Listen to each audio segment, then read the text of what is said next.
யாருடா அந்த பொண்ணு? மா இதாம்மா சத்யா. இவதான் கார்த்திக் கல்யாணம் பண்ணிக்க போற பொண்ணு. பேர் சத்யா.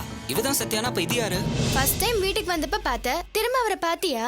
இல்லடி, எனக்கே பார்க்கணும்னு ஆசையா தான் இருக்கு.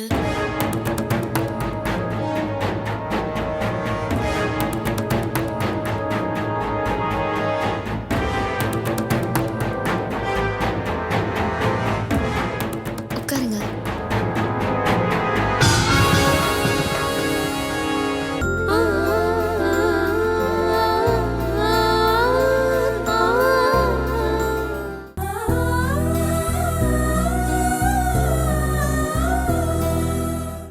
எதுக்குமா பயப்படணும்? இல்ல மதி, நீயே இப்பதானே இந்த வேலையை கத்துக்க போன.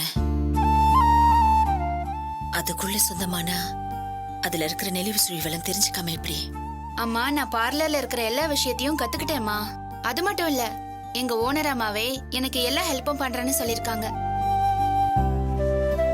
நம்ம கையில இப்ப கொஞ்சம் பணம் இருக்கு. அதை வச்சு இந்த பார்லரை ஆரம்பிச்சிடலாம். கொஞ்சம் கொஞ்சமா வளர்ந்து பெரிய லெவல்ல வந்துடலாமா? மா, என்னம்மா? நீ சரின்னு சொன்னாதானே எனக்கு மனசு திருப்தியா இருக்கும்.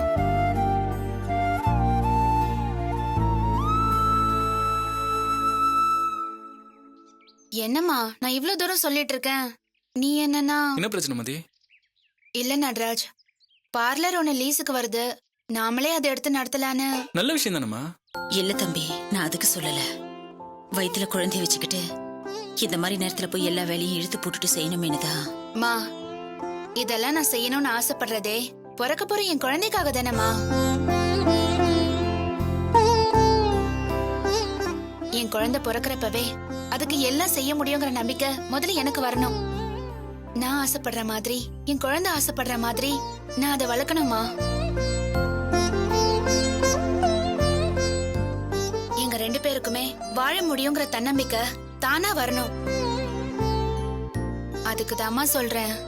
பிறக்க போற குழந்தைக்கு ஒரு நல்லது நடக்கும்னா அதை நான் எப்படிமா வேணும்னு சொல்லுவேன். ஆனா எந்த விதத்திலயும் நீ கஷ்டப்படக்கூடாது. அதாம்மா எனக்கு முக்கியம். அப்படிலாம் எதுவும் நடக்காதுமா. தோ நடராஜ் இருக்கான், சூர்யா இருக்கா, எல்லாத்துக்கும் மேல நீ இருக்க. என்ன பாத்துக்க இத்தனை பேர் இருக்கிறப்போ அதை யூஸ் பண்ணி நான் வளராம விட்டுட்டா அப்புறம் என் குழந்தை எப்படிமா என்ன மன்னிக்கும்? ஏன் பாட்டி, நீங்க எல்லாரும் கூடவே இருந்து ஏன் எங்க அம்மாவை பொம்மை மாதிரி வீட்லயே உட்கார வச்சிட்டீங்கன்னு உன்னதானே கேள்வி கேட்கும். அது சரி. எங்க அம்மாவை கேள்வி கேட்டா நான் பாத்துட்டு சும்மா இருப்பேனா? காதுல ஓட்ட போட்டுருவேன்னு சொல்லி வை. ரொம்ப பேசாதடா. என் புள்ளைய பார்த்த உடனே நீ தலை தெறிக்க எங்கெல்லாம் ஓட போறியோ தெரியல. பாப்போம் பாப்போம். இந்நேரம் சூர்யா இருந்திருக்கணும், உன்னை உண்டு இல்லன்னு பண்ணிருப்பா. ஆமா, சூர்யா கிளம்பிட்டால? கிளம்பிட்டா. என்னடா நீ கிளம்பிட்டான்னு சொல்ற? அவ போறப்ப நான் இங்கதானே இருந்தேன். ஏண்டா நீயே வேலைக்கு போல? நான் தான் லீவ் போட்டிருக்கேன். என்னடா ஆச்சு? அதான் சொன்னல மதி, புது கம்பெனி ஆரம்பிக்கிறத பத்தி. அது விஷயமா தான் அலைஞ்சிட்டு இருக்கேன். எப்போ ஆரம்பிக்க போற? அதான் மதி, சித்தப்பா ஒரு பேங்க்ல சொல்லிவிட்டு இருந்தாருல, அது விஷயமா இன்னைக்கு சித்தப்பா போய் பார்த்துட்டு வந்தேன். லோன் மேட்ரு கொஞ்சம் தள்ளி போற மாதிரி இருக்கு. சித்தப்பா கூட பாவம் ரொம்ப ஃபீல் பண்ணாரு.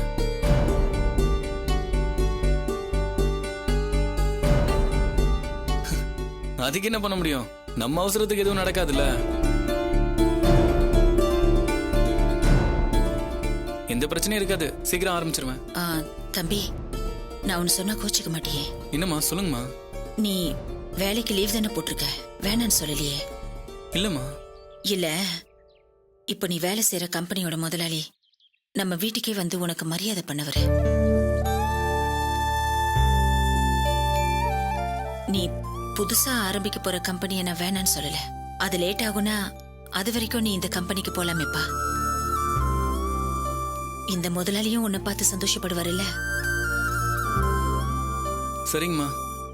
எதுக்கும் சித்தப்பா கிட்ட ஒரு வாரத்தை கேட்டுட்டு அதுக்கப்புறம் வேலைக்கு போறத பத்தி உங்ககிட்ட சொல்றேன்.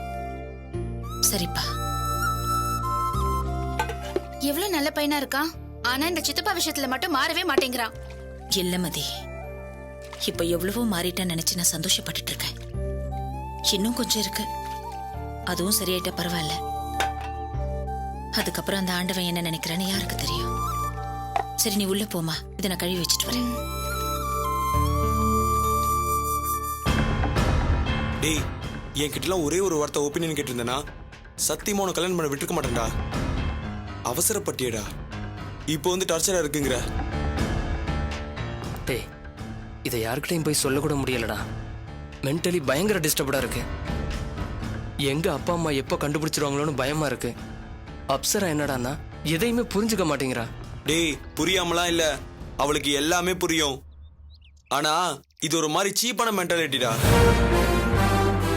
உன்னை பிளாக்மெயில் பண்ணி சின்ன சின்னதா காரியம் சாதிச்சுக்கிற டெக்னிக்கு.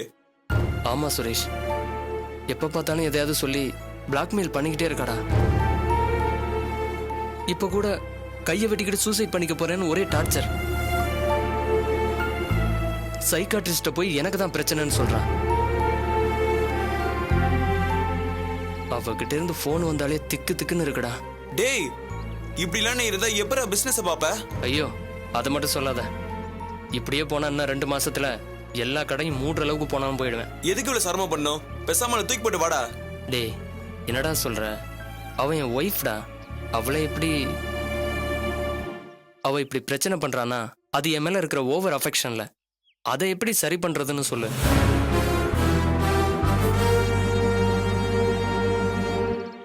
சஞ்சய், நான் உன் ஃப்ரெண்ட்ரா. இப்போ உன் பிரச்சனை என்ன தெரியுமா? நான் அப்சராவை கல்யாணம் பண்ணிக்கிட்டது சரிதான், நான் ஒன்றும் முட்டாள் கிடையாது அப்படின்னு என்கிட்ட ஈகோ பார்த்து சொல்ல நினைக்கிறேன். அதனால எந்த பிரச்சனமும் இல்லடா. இந்த மாதிரி தினமும் செத்து பிழைக்கிற வாழ்க்கை உனக்கு எதுக்கு? டேய், உங்க அப்பா இருக்கிற பொசிஷன் என்னன்னு உனக்கு தெரியாதா? நீ புதுசா எதுவும் சம்பாதிக்க வேணாம், உங்க அப்பாவோட சொத்தையும் பேரையும் காப்பாற்ற வேண்டாமா?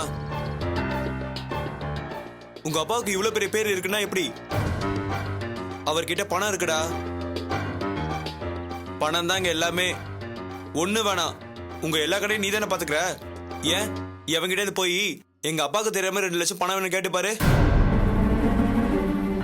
எவனும் தரமாட்டான். அதுவே எங்க அப்பா கேட்டான்னு சொல்லு, 2 லட்சத்துக்கு 4 லட்சமா தருவான். டேய், பணத்துக்கு தான் இங்க மரியாதை. உனக்கோ எனக்கோ உங்க அப்பாவுக்கோ இல்ல. அந்த பணத்தை சம்பாதிச்சு நம்மள மாதிரி ஸ்டேட்டஸ்க்கு வரதுக்குள்ள நாக்கு தள்ளிடும். இதெல்லாம் நம்மள மாதிரி பணக்கார வீட்டு பொண்ணுங்களுக்கு தான் நல்லா தெரியும். அப்சரா மாதிரி பொண்ணுங்களுக்குலாம் சுட்டு போட்டாலும் இதெல்லாம் வராதுடா. பணத்தோட அருமை தெரிஞ்சவங்க கைக்கு மட்டும் தான் பணம் வரும், தங்கும். இவ்வளெல்லாம் ஒரு ஃபங்க்ஷன் கூட்டிட்டு போயிட்டு யார்கிட்டயாவது இன்ட்ரோடியூஸ் பண்ண முடியுமா? எந்த விதத்திலேயாவது இவளால உனக்கு சின்னதா ஒரு யூஸ் இருக்கா சொல்லு? இவளால உனக்கு எல்லாத்துலயும் மைனஸ் தான்டா. ஐயோ, லவ் பண்ணிட்டோமே, கல்யாணம் பண்ணிட்டோமேன்னு மனிதாபிமானமா அவளை விட்டுறக்கூடாதுன்னு நினைக்கலாம். அதுக்காக எப்ப வேணாலும் கையை வெட்டிப்பேன், கழுத்தை வெட்டிப்பேன்னு சொல்றவ கூட எப்படா காலம்புற வாழ போற? வாழ்க்கை பூரா நரகத்துல இருக்கிற மாதிரி தான் இருக்கும். சும்மா பிளாக்மெயில் பண்ணலாம் நினைச்சு அவதான் செஞ்சு உண்மையிலே பெரிய பிரச்சனை ஆயிட்டா என்னடா பண்ணுவ? லைஃப் ஃபுல்லா ஜெயில தான் ஓட்டணும். சரி, இப்போ உங்க அப்பா பார்த்திருக்க பொண்ணுக்கு என்ன குறைச்சல்? சிட்டிலே பெரிய பணக்காரங்கடா. யோசிக்காத சஞ்சய், ஃபூலிஷான சென்டிமெண்ட்ல மாட்டிக்கிட்டு உன் ஃபியூச்சரை ஸ்பாயில் பண்ணிக்காத. அப்சராவே உன் லைஃப்ல இருந்து ஒதுங்கி போற மாதிரி பண்ணிடலாம்டா. என்ன, ஒரு 2 நாள் மனசு கஷ்டமா இருக்கிற மாதிரி இருக்கும், அப்புறம் உன் பாட்டுக்கு நீ வேலையை பார்க்க ஆரம்பிச்சிருவ. அவனும் அப்படிதான். அது இல்லடா, அது பரவாயில்ல சொல்லு. இல்ல, இப்பவே 10 நிமிஷத்துக்குள்ள வரலன்னா கையை வெட்டிக்கிறேன்னு சொல்றா. நீ வேணான்னு சொன்னா செத்து போயிடுவாங்கறியா? பொதுவா பயந்தாங்களுக்கு தான் பிளாக்மெயில் பண்ணுவாங்க. அவங்களுக்கு சாகுற அளவுக்குலாம் தைரியம் வராது. சரின்னு மட்டும் சொல்லிட்டு நீ பாட்டு வேலையை மட்டும் பாரு. இந்த விஷயத்தை நான் டீல் பண்ணிக்கிறேன். என்னடா யோசிக்கிற? இல்ல, சட்டுன்னு ஒரு முடிவை சொல்ல முடியல. பரவாயில்ல, யோசிக்க ஆரம்பிச்சாலே நீ பொழைச்சுக்குவ. ராத்திரி பூரா நல்லா உட்காந்து யோசி. இதுல உன் லைஃப் இருக்கு, அதை மட்டும் மனசுல வச்சுக்க.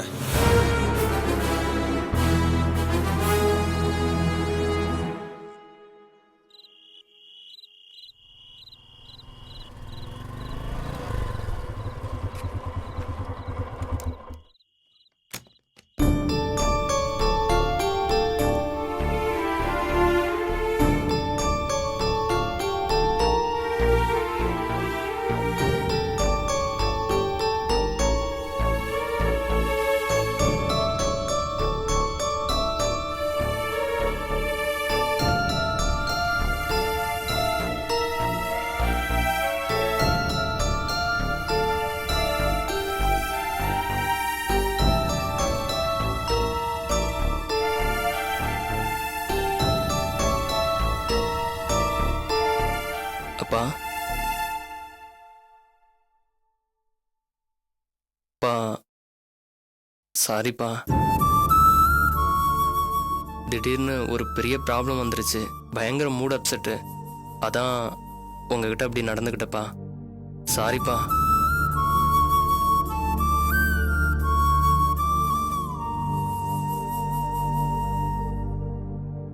என்னப்பா ஏன் பேச மாட்டேங்கிறீங்க?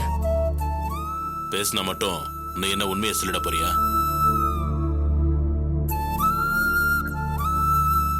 ஏன் புள்ள மாதிரி வருமா, ஏன் புள்ள மாதிரி வருமான்னு ஊரு பூரா சொல்லிட்டு தெரிஞ்சேன். அந்த நம்பிக்கையில கரிய பூசிட்டியே. உன்னை விட்டுட்டு நான் எங்கேயாவது போயிருக்கனா? இல்ல உனக்கு தெரியாம ஏதாவது செஞ்சிருக்கனா? ஒரு ஃப்ரெண்டு மாதிரி தான் உங்ககிட்ட நடந்துகிட்டேன். உங்க அம்மா உன்னை பத்தி சொன்னப்பெல்லாம் இல்ல இல்லன்னு சொன்னேன். ஆனா உங்க அம்மாக்கு இருக்கிற அறிவு கூட எனக்கு இல்லங்கிற மாதிரி ஆயிடுச்சு. அப்பா இப்பவும் அது மாதிரி எதுவுமே இல்லைன்னு சொல்ல போறேன் அதானே? உன்னோட நடவடிக்கைகளை பார்த்தா ஏதோ இருக்கிற மாதிரி தான் இருக்கு. இல்லடி வசந்தா, என் பையனை பத்தி ஏதாவது சொன்னா பல்ல பேத்துருவன்னு என்னால தைரியமா சொல்ல முடியலையே. அவளை என்ன சொல்றது? எனக்கே உன் மேல இருந்த நம்பிக்கை போயிடுச்சு. அப்பா இல்லப்பா, ப்ளீஸ்ப்பா. வேண்டாம் சஞ்சய், நீ எதுவும் சொல்ல வேண்டாம். இத்தனை வருஷத்துல முத நீ என்னை எதிர்த்து பேசின பார். அப்பவே நான் சுக்குடூர படைச்சு போயிட்டேன். முதல்ல உன் தங்கச்சி என்ன அசிங்கப்படுத்தினா. அப்ப எனக்கு எதுவும் பெருசா தோணல. ஏன்னா என் பையன் இருக்கான், அவன் எல்லாத்தையும் பார்த்துக்குவான்னு நினைச்சேன். என் தலையில என்ன எழுதியிருக்கோ அதானே நடக்கும். ஊருக்கெல்லாம் நியாயம் சொல்றானே, முதல்ல அவன் வீட்டை ஒழுங்கா வச்சுக்கிட்டோன்னு எல்லாரும் சொல்லுவாங்க. அவ்வளவுதானே? சொல்லிட்டு போட்டோம். நித்யா கல்யாணம் நின்னப்போ உசுறு போன மாதிரி இருந்துச்சு. இப்போ போயிட்டு போது விடு. அப்பா வேணாம் சஞ்சய்,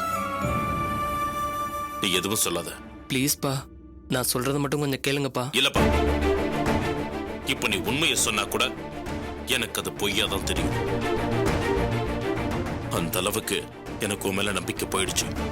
அப்பா உன்னை கெஞ்சி கேட்டுக்கிறேன், என்கிட்ட எதுவுமே சொல்லாத. உன் இஷ்டம் எதுவோ அது மாதிரி பண்ணிக்க பார்ப்போம்.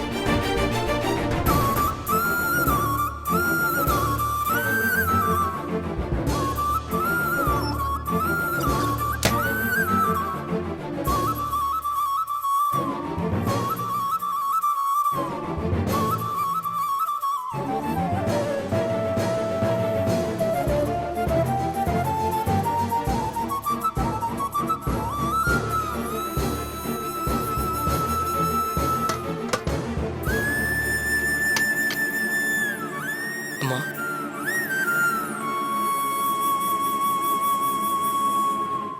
பசிக்குதுமா, சாப்பாடு போடுமா. அதான் வச்சுட்டேன்ல, போட்டு சாப்பிட்டுக்க. அம்மா ஏம்மா எடுத்து வைக்க மாட்டியா? அப்புறம் நான் சாப்பிடாம பட்னியாவே படுத்துருவேன்.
சொல்றா. டேய் நான் ரொம்ப கன்ஃபியூஸ்டா இருக்கேன்டா. என்னடா ஆச்சு? டேய் ஏன்டா இருக்கோன்னு இருக்குடா. டேய் இப்ப என்ன பிரச்சனை அத சொல்லு. அப்பாவும் அம்மாவும் என்கிட்ட நடந்துக்கிறது ரொம்ப கஷ்டமா இருக்குடா. என்ன பண்ணாங்க? என் கூட முகம் கொடுத்து பேச மாட்டேங்கிறாங்கடா. டேய் நீ இந்த அளவுக்கு ஆர்ப்பாட்டம் பண்ணதுக்கு அப்புறமும் உன்னை வீட்டுக்குள்ள விட்டுருக்காங்க பாரு, அதுவே பெருசுடா. இங்க பாரு, என்னெல்லாம் இன்னும் எங்க வீட்டுல 10ஆம் கிளாஸ் பையன் மாதிரி தான் நடத்துறாங்க. சரி சரி, எல்லாம் 2 நாளா சரியா போயிடும், விடு. இல்ல சுரேஷ், எனக்கு அப்படி தோணலடா. வேற? எங்க அப்பா இந்த மாதிரி என்கிட்ட ஒரு தடவை கூட இப்படி பேசினது இல்லடா. எங்க அம்மாவும் அப்படித்தான். நான் சாப்பிடலன்னா கூட ஊட்டி விட்டுட்டு தான் தூங்குவாங்க. சரிடா, அவங்க மனசு நொந்து போயிருக்காங்க. நீ இப்போதைக்கு அந்த பொண்ணை கட்டிக்கிறேன்னு சும்மா பேச்சுக்காது சொல்லி வை. டேய் என் கூட அவங்க பேசுறதுக்கே தயாரா இல்லைங்கிறேன். சரி, இப்ப என்னதான் பண்ணணுங்கிற? சுரேஷ் சொல்றா. எதுக்காகவும் நான் எங்க அம்மா அப்பாவை விட்டு கொடுக்க முடியாதுடா.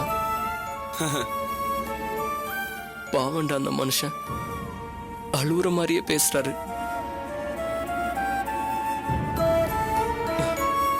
இதுக்கப்புறமும் அவங்கள கஷ்டப்படுத்தணுமான்னு தோணுதுடா. சுரேஷ் சொல்றா. அத நீ சொல்ற மாதிரி பண்ண முடியுமா? எத? அதான் அப்சராவை பிரச்சனை இல்லாம என்கிட்ட இருந்து பிரிக்கிறது.